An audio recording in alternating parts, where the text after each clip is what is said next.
Guinevere Beck isn't Joe Goldberg's first victim, but she's the central focus of Season 1 and her death continues to haunt the narrative throughout the Netflix series. In fact, judging by Season 5's trailer, it looks like the show will bring Joe's story full circle, dredging up what happened with Beck as he returns to New York. And it's fitting that Joe Goldberg's long line of victims should get attention as he returns to the place where the series started. But so much has happened that viewers may not recall what exactly happened to Beck. Season 1's ending is all the more tragic because Beck nearly escapes her grim fate at the hands of Joe Goldberg. While Joe locking her in his glass cage is probably the most memorable twist of the season, it's not actually how Beck dies. She gets close to getting away, but unfortunately, Joe winds up with the upper hand.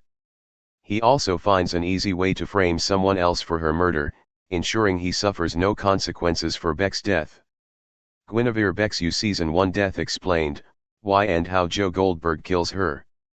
The finale doesn't show Beck's death on screen.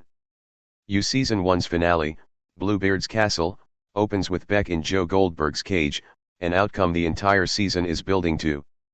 He knocks her out at the end of the previous installment, after Beck discovers the box of mementos hidden in his bathroom ceiling, items that prove he was stalking her and confirm his involvement in Benji's and Peach's disappearances.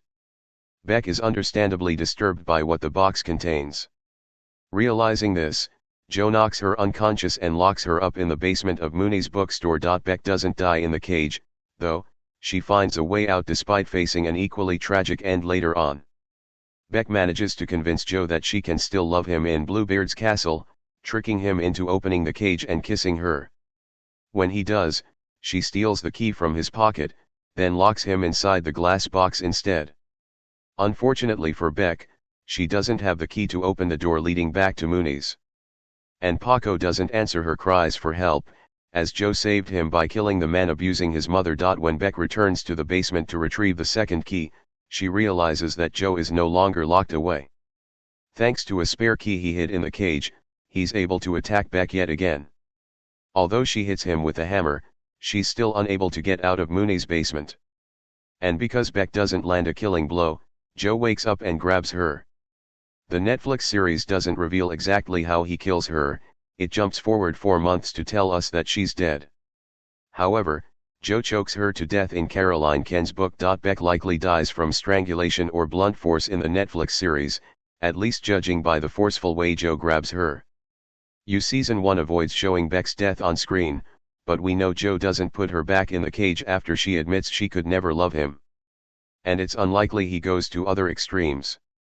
The two probably have a physical struggle that results in Beck's tragic fate. How Joe Goldberg frames Beck's therapist for her murder. The story Beck writes to get free is what incriminates Dr. Nikki. Netflix Dr. Nikki Reynolds played by John Stamos. After killing Beck, Joe Goldberg frames her therapist, Dr. Nikki, for her murder, and tragically, Beck makes this lie incredibly easy for him. As Beck is convincing Joe to free her, she offers him his own freedom. With a private investigator getting close to the truth about Peach, Joe is in hot water, even before locking Beck away.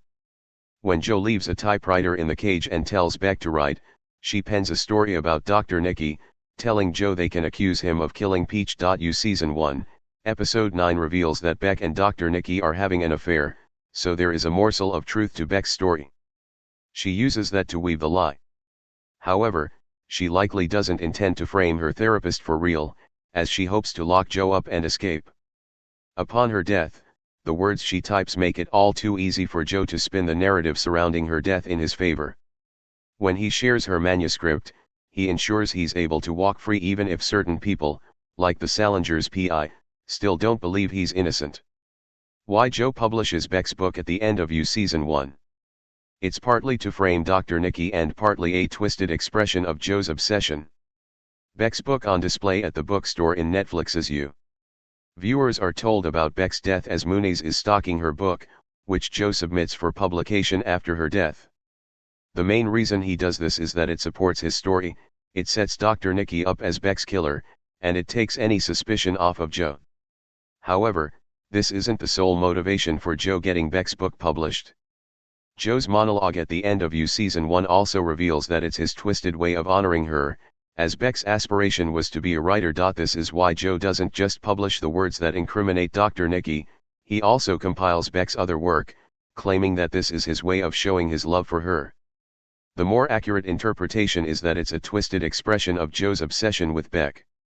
Making her dream come true likely eases the guilt of killing her as well, driving home just how troubled Yu's main character really is.